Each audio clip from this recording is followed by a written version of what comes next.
Alright, so as we're just done Unit 1, we're going to go ahead and move into Unit 2, which is quadratics. However, before we can start doing any quadratics, we have to deal with something pre-quadratics, and that is simplifying radicals. Well, mainly understanding the terms of radicals, I guess. So, whenever you talk about radical, you always have to deal with something called a negative radical, or otherwise known as imaginary numbers. And I hope you got introduced to this in grade 10, because that is a pretty stupid concept to understand. So, just so we can understand it easier, I'm going to give you a little backstory about this number. So back in the days of around 1500, mathematicians looked at a negative radical, and they were like, "What? How am I supposed to do that? This doesn't follow any math rules that we know." So they went to a very famous mathematician at the time, being Girolamo Cardano. He's an Italian mathematician. So he was like, "Hmm, that's not true. This can't be real. This is impossible." So he was like, "Oh, impossible." But the mathematicians, they didn't understand Italian. So he spoke in Italian, but the other mathematicians couldn't understand. So they were like, "Oh, look, this number, we will name it impossible number." However, that is not the name right now, because he didn't embrace that this number was really fictional or imaginary. He just said it was impossible. So later on, around 100 years later, the mathematician that we all know, Gauss, he came around and be like, "You know what? This number, instead of calling it an impossible number, we're going to call it an imaginary number." And that is what we have right now. So before we can get to that, let's actually go ahead and do some radicals questions. So how do we simplify a radical? Well, just like a regular term, a radical can be expanded. And that is going to be done like this. 25 times 3 will give us 75. Now this can also be broken down into this. And this is going to go ahead and give us 5 root 3. Because the actual number of root 25 is 5.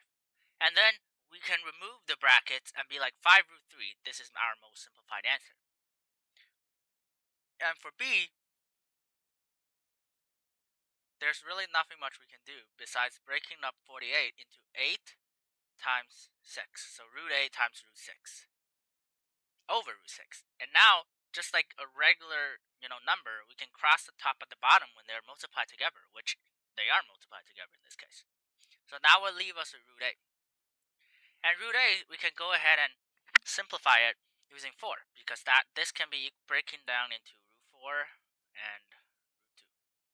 This is going to go ahead and give us 2 root 2. That is our final answer. For C, we can't do too much besides breaking it down a little further. So when we have a radical over a fraction, it is basically this is also equal to, this. And like I said earlier, we're going to apply this exponent to every single term under it. So this is going to be root 2 over root 9. Now root 9 is actually 3. I'm sure everybody knows. And this is as far as we could get. Now when you have like a full term, like square root of 2 over 9, this is called an entire radical, because its entirety of itself is a radical. However, when we have a term that's going to be like 5 root 3, this is a mixed radical, because we have some actual real numbers part, and we also have some radical part. Now let's go ahead and go to multiplying radicals. Multiplying radicals isn't any different.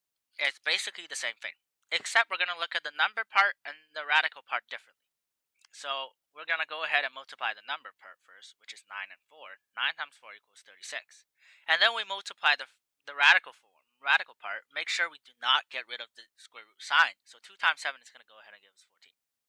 And we look at 14, and we're like, look, is there any perfect square that we can take out of this? 4, 9, 1. Well, you can take out 1, but it doesn't really do anything. Can we take out a 4? Can we take out a 9? Can we take out a 16? And you're like, no. So that is our most simplified form that we can ever do. Now let's go ahead and do B, which is 2 root 3 times 5 root 6. So again, just like usual, we do the 2 times 5 part, which is 10. 3 times 6, remember to keep the radical sign, that's going to be 18. However, now we can take out a perfect square, because it's going to be like 10, and then that can be broken down to root 9 times root 2. And then root 9, it's actually 3, so now it's 10 3 root 2. And look, you have a like term that you can collect. So 10 times 3, we can go ahead and multiply that to become 30 root 2. And that is going to be our final answer. Now, a bonus thing that I want to talk about is how do we get everything into a radical back again? So since this is out of the radical, so this is to the first power, and this is to the 1/2 power. So what we have to do is we have to somehow turn the 30 back into a 1/2 power. So essentially we have to square it. So we have to square it and put it back. So to do this, it's basically like this. So now, if we have 2, we squared 30 squared, 30 to the power of 2. That's going to go ahead and give us, well, let me just tell you how it goes. So squared and then 1 over 2. And now this goes, this cancels out. This is just 30. So what we have to do is we have to 30 square it and then multiply by the 2 in there. And this is going to give us 902. Well, sorry, 1/8000. And then that's how you expand a radical. Pretty much it. And then let's move on to 3, which we're actually simplifying radicals. So whenever you have some sort of radical expression that looks so complex and have these this and that and those and whatever looking things, just look at the radical and be like, can I simplify this? In our case, yes, root 45 can be simplified. So that can be broken down into what, 9 and 5? Yep. Okay, so we're gonna go ahead and break down into root 9, root 5 over 3. This is also equal to 6 minus 3 root 5 because we can actually go ahead and directly compute it. Now, you can notice we can common factor something. We can common factor 3 out of this. That will give us 2 minus root 5 over 3. And now what can we do? We just cross this 3 out because they're multiplied together. So our final answer will be 2 minus root 5. Now, we're going to introduce ourselves to I, the funny little number that I introduced earlier, but I didn't go too much. So, we have I itself, it's actually equal to square root of -1. This is so whenever we use I, we know it actually has a definite value. But this root -1, whenever you put it into a calculator, it's not going to be defined. It's going to give you undefined. So it's actually an imaginary number, but we still call it a definite value because really, the I is something. It's a constant. It actually means something. Now, when you multiply -1 times -1, this is going to be I squared, by the way. This is going to go ahead and give you -1. Because look, 1/2 times 1/2, we add them together, that equals 1. And now I3, this is going to give you negative root -I, 1. This is I cubed. And then I4, this is going to give you 1. And you are going to use this table to go ahead and find a lot of values. And I'm going to go through the practices later so you will see how I actually apply that. So, how do we break this down first? So, let's say root 25, -25, sorry, we can break it down into -1 times 25. And now we can go ahead and change root -1, remember that is I, and root 25, that's just 5. Now, I wouldn't write it like I5, even though your day school teacher, remember, always cater to your day school teacher. If they want you to write an I in front of the regular number, go ahead and do that. But usually, I would write the actual number real part first, then I write the imaginary part. So 5I would be the correct simplification of this. Now, root -12, this is going to be the same kind of thing. So we first break it down into -1, and then we look at 2. What can be broken down into this? 4 and root 3. So now we can go ahead and be like I, and then this is 2 root 3. Now we have to. I usually like to do 2 root 3I. However, many teachers and the textbook itself, it actually wants you to write it like this: 2I root 3. Simply because the I is multiplied out first and then everything like that. So they want you to write it like this and just ask your day school teacher. But usually, any part of this is fine because hey, listen, it's math. You can't. There's nothing wrong with writing in different order. still the same value when you multiply it out. Now we're going to evaluate with only imaginary numbers. So 3i times 4i. So remember, I is still an exponent. So it's still it's still an exponent. It's still a square root. So we still do the same procedure as we did earlier. We multiply the real number part out first. So that's going to be 12. And then I times I, that's going to be I squared. Because this is I to the first power and I to the first power, and they add together I squared. Now remember what I said earlier, I squared equals -1. So this is going to go ahead and give us 12 times -1, going to give us -12. And that is our answer.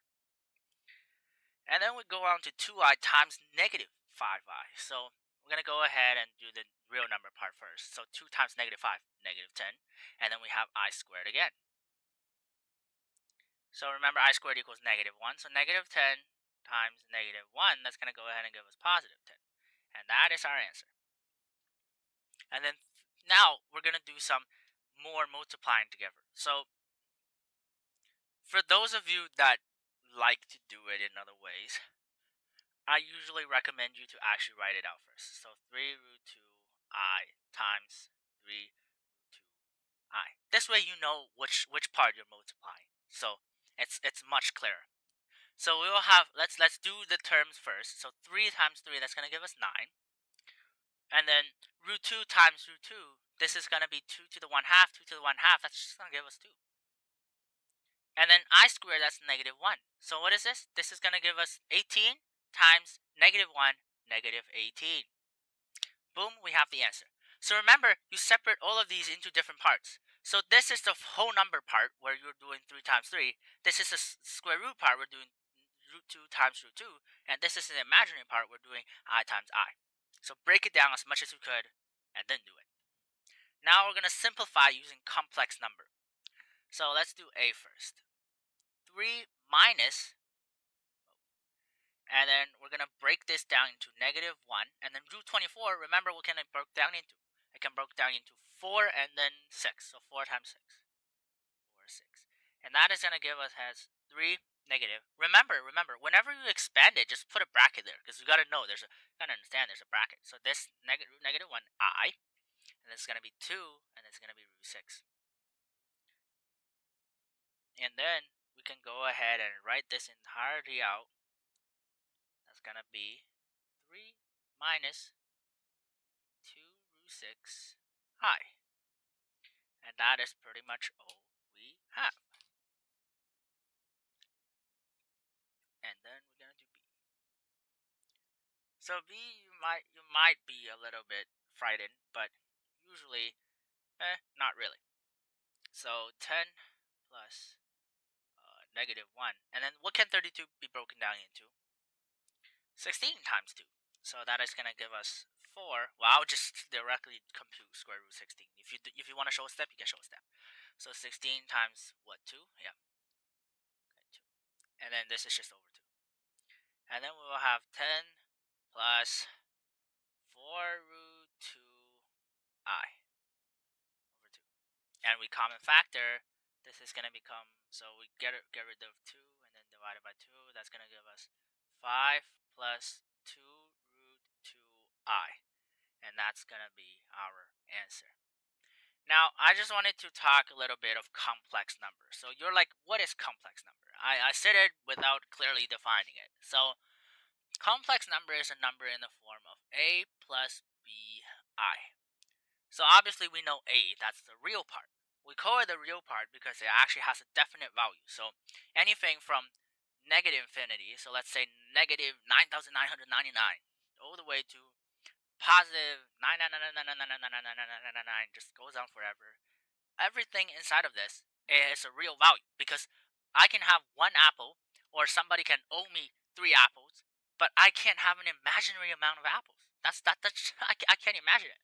So this is the real part, and this is the imaginary part. So whenever we deal with these complex numbers, we have to treat them separately.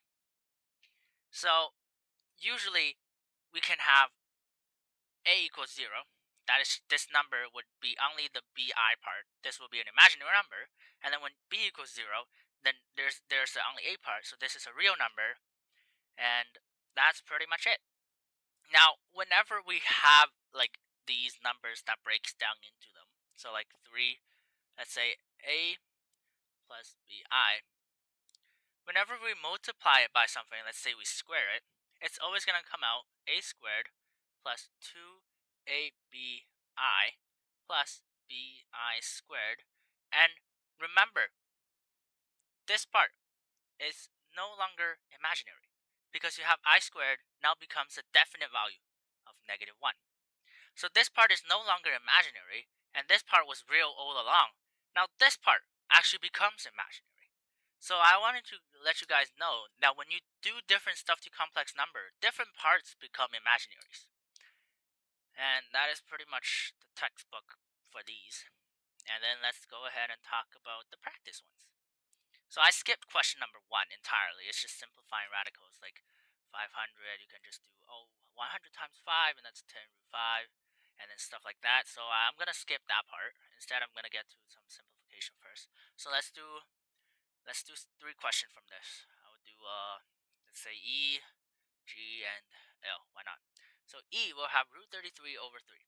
So root 33 can be broken down into root 3 times root 11 and then over root 3. So this crosses out, this becomes root 11. And that is the question for E. That is the answer for E. And for, I believe I said G. So root 20 can be broken down into root 4 times root 5. And then root 4 is actually 2. So 2 root 5 over 3. And no simplification can be made because these cannot be, well, they cannot cancel each other out. And then L, it's 2 root 2. And on the bottom, we'll have 18 that can be broken down 9 2, so 3 over root 2. And however, remember, now we can have this part. This part can be canceled out as well because they're multiplied out. So this is going to go ahead and give us 2 over 3. And these part, I believe 4 and 5 were completely fine because 5 is just introduction and 6 should be fine. I just wanted to talk about 7 real quick. 7, I told you earlier that I3 equals to negative root -1, and then I4 equals to 1. And then I5, you just have to multiply this by negative root of -1, and then you go from there. So remember all of these factors, you can break it down using exponent laws if you don't remember what that is. So let's say if I have a number of I7. Sorry, 7. What is this equal to? Well, this is equal to I4 times I3. Why? Exponent law, because we can add them together. So I4, that was 1, and I3, that was negative root -1. So our answer will be negative root -1. So we can go ahead and use exponent law to actually get us the answers of really high degree i's. And guys, please use this at your own. Use it use it whenever you need to, because this is really helpful, and that's how you actually simplify them. And then for 4 and 5, I just did some examples on this. If you're clear with I, you should be fine with these. So if you have any questions, go ahead, put it down in the comment section, or just email me whenever you need.